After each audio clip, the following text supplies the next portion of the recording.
Let's see here. There it goes.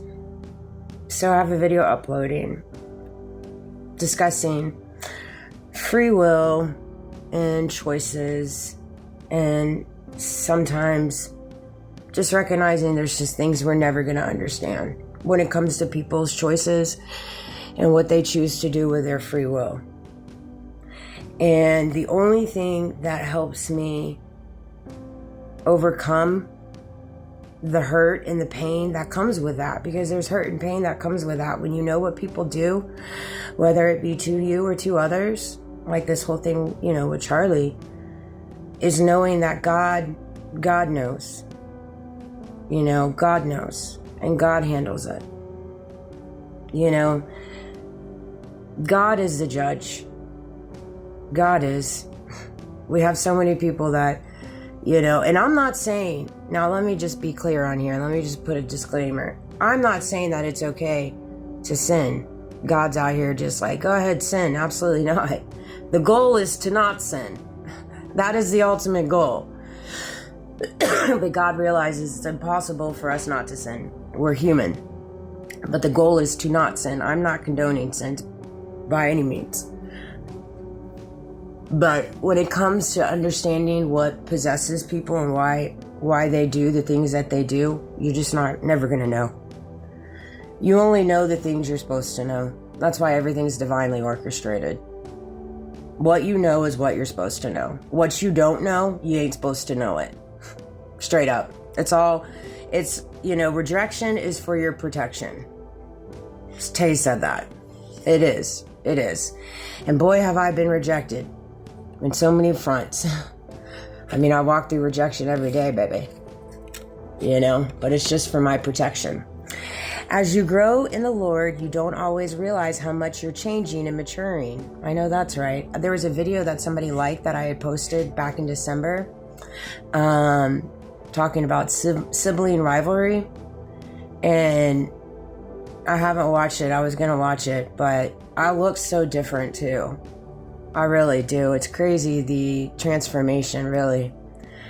How much you're changing and maturing until a situation arises that evokes an unexpected response. Everything's so based off my responses to things that they set up. Courage replaces fear, hope overrides discouragement, and your once important frustrations turn into patient replies. You're becoming more like Jesus every day. That's so true. Wow.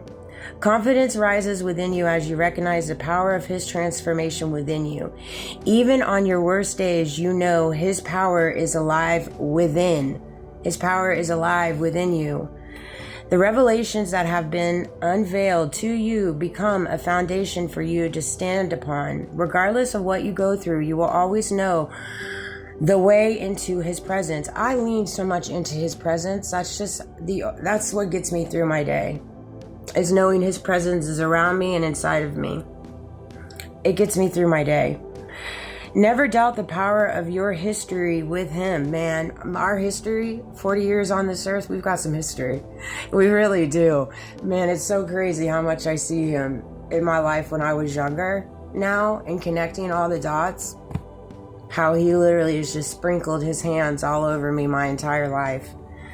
Never doubt the power of your history with Him. It has paved a path straight into His arms, and you can follow it forever. That's one thing. That's one thing they can't take away from you.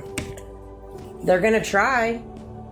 They're going to give a valiant effort to take away your relationship with God, take away your faith, and however you carry it. There's no right or wrong way to your faith. There's no right or wrong way to worshiping. And there's no right or wrong way to your beliefs in your spiritual walk with God. And I know a lot of religious groups say otherwise, 432 as I say that.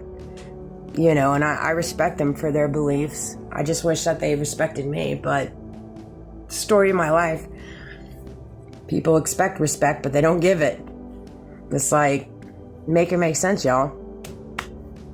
Make it make sense. I don't think God stands on that neither. I don't think God stands on that. Like I told my mom, I don't care who you are. Church growing, Christian, devout faith, whatever. Nobody in this world deserves to be talked to the way that I was and have been and treated by Christian people. But then I think about Jesus and what he went through in his own hometown. Literally, in his own hometown. So, my little Jesus. I'm just gonna walk it out. Give me a year, man. I tell you what. I was thinking about that this morning. I was like, dang. Next month it'll be a year since I started sharing my testimony and just the evolution of it all. And the plans I have for my future and the goals that I have set. It's not something that 555, as I say, is going to happen overnight. I've never been somebody that does anything overnight. I'm a slow burn. I'm a little tortoise. I don't move quickly. I move to my own beat. I do. God knows that about me. Because I have to absorb as much as I can during every walk, every path, right? And I've never been someone that wants, everybody's chasing something, to be something, to rise, to grow their business, grow their monetary status, grow. And it's just man, I just feel like sometimes when you get in a place of that, where you're just chasing the bag, you lose sight. You lose sight of the true essence of life and the meaning of life. You know what I mean? And it's just sometimes I feel like people forget to take a pause, take a breath, take a break, kind of sit in it, feel it, embrace it, and it's hard. It's hard. Let's see here. Let's open my handy dandy Bible. Let's see what we open it to. Since they're so on me on that. Jeremiah taken to Egypt. Let's hear Jeremiah 43. When Jeremiah finished speaking to all the people, all these words of the Lord their God, with which the Lord their God had sent him to them. You are telling a lie. The Lord our God did not send you to say that. Do not go to Egypt and live there. But man, I was thinking about that too. Sky's the limit, man. Part of me, I've always wanted to go on a mission trip too. Jeremiah. I've always wanted to go on a mission trip. I might go out of the country. Who knows? Let's see if they'll allow me to do that later on in life. God bless America. Maybe I'll get that day in court, Take me to court. All these little bills I keep getting. What you want me to do? I can't make money grow. I'm pretty sure 99% of Americans feel that way. You just can't make money grow. And they're working. They're not lazy. They're working, baby. But when you have a mortgage, insurance, taxes, gases, food, cell phone bill, car payments, stuff for your children, sports. You have all these things coming out. And then you can't even expect your medical to cover you. When you have medical, you have a $10,000 deductible. It's what's the point of even having medical at that point? Seriously. I love you guys. I go off on these little squirrel. I have some stuff I'm going to take care of today. Clean up my room. Wash my sheets. I don't know why I received this regarding my son. That's a little weird. Things that make you go, huh? But that's something I applied for over a year ago, I think. But anywho, I love you guys. Have a great day. Thank you for all the love and support. Hang in there.